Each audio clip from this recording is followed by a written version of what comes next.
আগুনে পা বাড়ালে পাটা পুড়ে যাবে।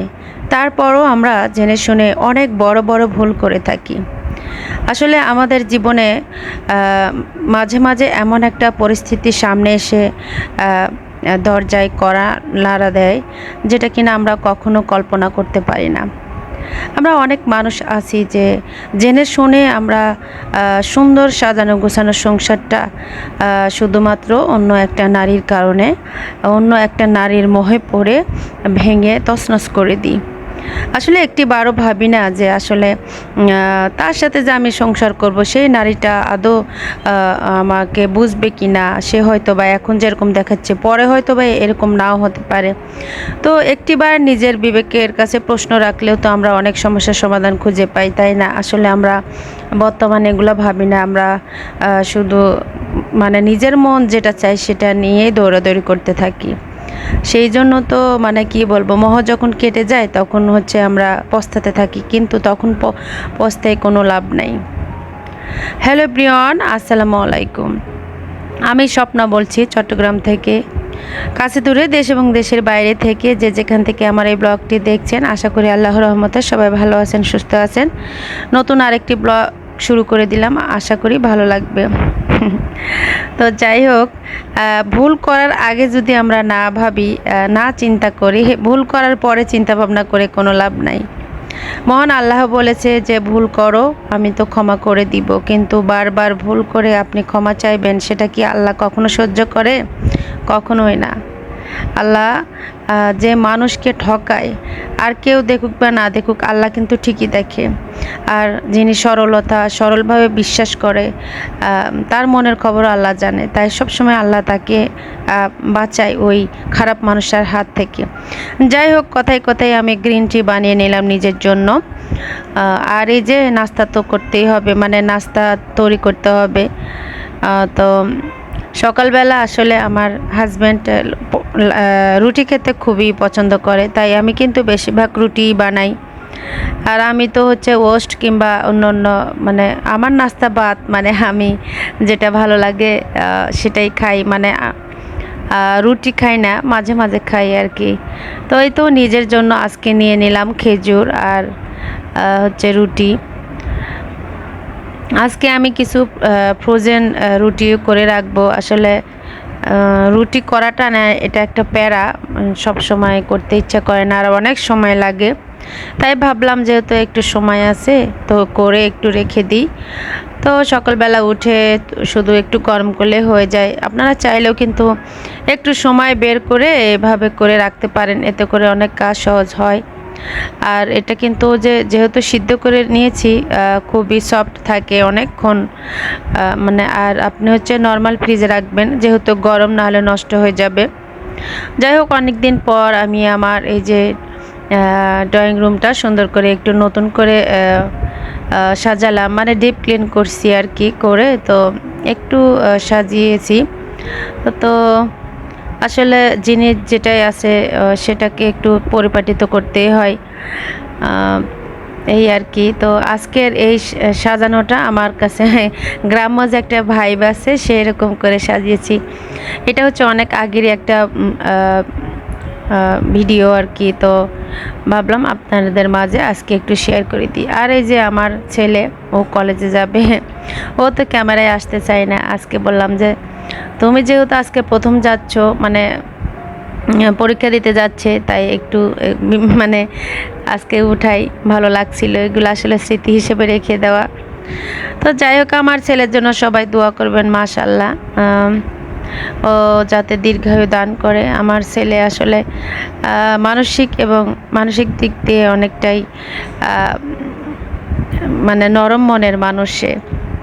তো যাই হোক, আছে না, মানে বর্তমান জেনারেশনের অনেক ছেলে মেয়ে আছে যে হচ্ছে মানে বাবা মার অবাধ্য হয়। তো সন্তান কথা শুনবে, বাধ্য হবে, এটা হচ্ছে আপনি যেভাবে শিক্ষা দিবেন সেভাবেই গড়ে উঠবে। তারপরও ভয় লাগে, যুগ তো খারাপ, কখন যে কি হয়ে যায় আমরা কেউ জানি না। মহান আল্লাহর কাছে একটাই চাওয়া, যাতে যত নেগেটিভ আছে সব কিছু দূর হয়ে যায়। তো যাই হোক, এই যে হাতে মেখে আমি মাংস রান্না করতেছি।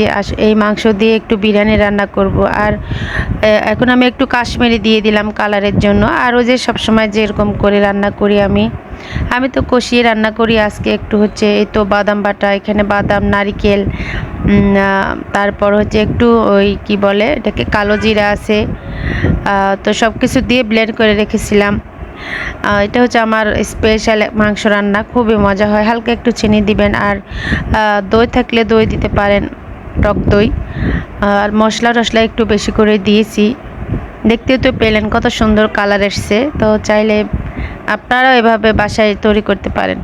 আর এখন আমি বিরিয়ানি করব। বিরিয়ানির জন্য প্রথমে আমি একটু মানে মশলা দিয়ে দিলাম, গরম মশলা। আর এই তো এখন আমি পেঁয়াজ কুচি, তারপর হলুদ গুঁড়া আর মরিচ গুঁড়া, তারপর বিরিয়ানির মশলা, তো সব কিছু দিয়ে স্টার মশলাও দিয়েছি। স্টার মশলা দিলে সুন্দর একটি ফ্লেভার আসে বিরিয়ানির মশলাতে, যেহেতু মশলা থাকে তাই হচ্ছে আপনারা একটু কম করে মশলাটা দিয়ে দিবেন। ভালোভাবে কষিয়ে নিয়েছি, মানে রান্না হয়ে গেছে। চালটা কিন্তু ভেজে নিতে হবে। আর এখন আমি গরম পানি অ্যাড করে দিলাম এখানে। আর আমি আলুটাকে ভালো করে আগে একটু ফ্রাই করে নিয়েছিলাম, এটা অপশনাল, না হলে হয়, তবে একটু ফ্রাই করলে মজা লাগে। মাংসটা তো রান্না করলাম, দেখতেই পেলেন। আর এখন আমি তো একটু চিনি আর কাঁচামরিচটা ফালি করে দিয়েছি। সবশেষে আমি এখানে একটু ঘি অ্যাড করে দিলাম, বা সরিষার তেলও দিতে পারেন। আর এখন আমি যেহেতু হালকা একটু চাল আছে, তো আপনারা চাইলে এই টেকনিক ফলো করতে পারেন। চুলাতে না রেখে এরকম করে দিলে কিন্তু নিচে লেগে যায় না। এটা হচ্ছে আমার নতুন একটা টিপস। যারা নতুন আপুরা আছেন তারা কিন্তু ফলো করতে পারেন, অবশ্যই কাজে আসবে। যদি চুলার উপরে রাখা হয় অনেক সময় লেগে যায়, আর এভাবে যদি একটা তাওয়া দিয়ে রাখেন তাহলে লেগে যায় না। প্রায় সময় এরকম করে থাকি, আবার মাঝে মাঝে আমি ভুলেও যাই। তো রান্না করতেছি, আর হচ্ছে পাশের চুলাতে আমি একটু বিকেলের জন্য ছোলা করে নিচ্ছি। আসলে যেহেতু একা মানুষ, অনেক দিকেই আমাকে নজর রাখতে হয়। তো একসাথে দুপুরবেলা অনেক সময় বিকেলে নাস্তাটাও করে রাখি, আবার যদি দেরি হয় তাহলে করি না, এই আর কি। যাই হোক, রান্নাবান্না আলহামদুলিল্লাহ হয়ে গেল। আর এখন এই তো আমি একটু মিষ্টি জিনিস তো রাখতে হবে, তাই না? তো এখন আমি একটু পায়েস করে নিলাম। আর এই তো আমি এখানে হচ্ছে একটু চালের রুটিও করেছিলাম। আর এখন যে রেসিপিটা দেখাচ্ছি সেটা হচ্ছে এখানে ওই তেলের পিঠা বানাবো। তার জন্য আমি চাউলের গুঁড়া আর ময়দা অ্যাড করে দিলাম, তারপর লবণ দিয়ে দিচ্ছি। আর হচ্ছে দিলাম আমি এখানে নারকেল কোড়া, আর হচ্ছে আমি একটু রস দিয়ে দিয়েছি। এটা হচ্ছে ওই খেজুরের রস বলে, সেটা দিয়ে দিয়েছি, অবশ্যই জাল দেওয়া, হ্যাঁ। আর আমি এখানে একটু সোডা অ্যাড করেছি অল্প পরিমাণে, বেশি না কিন্তু হালকা। তো দেখেন আমি এখন এই তো তেলের পিঠাগুলো কুক করে নিচ্ছি। আমার তেলের পিঠা এত সুন্দর হয়, এত সুন্দর হয়, মানে কি বলবো। আর আমি তেলের পিঠা খেতে ভীষণ পছন্দ করি।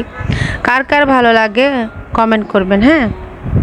এই যে দেখেন, তেলের পিঠা সবসময় জালটা হাই হিটে রাখতে হবে। আর আরেকটি কথা, আমি যে রান্নাবান্নাগুলো করলাম রেসিপি আসলে সব শেষে চলে গিয়েছে।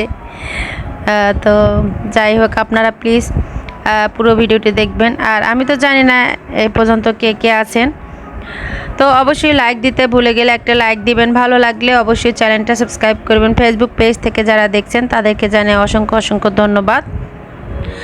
আর এই তো দেখেন কত সুন্দর, মাশাআল্লাহ, আমার মাংস রান্না হয়ে গেছে। আর এই যে বিরিয়ানির কালারটা দেখেন, দেখতে যেমন সুন্দর হয়েছে, খেতেও অনেক মজা।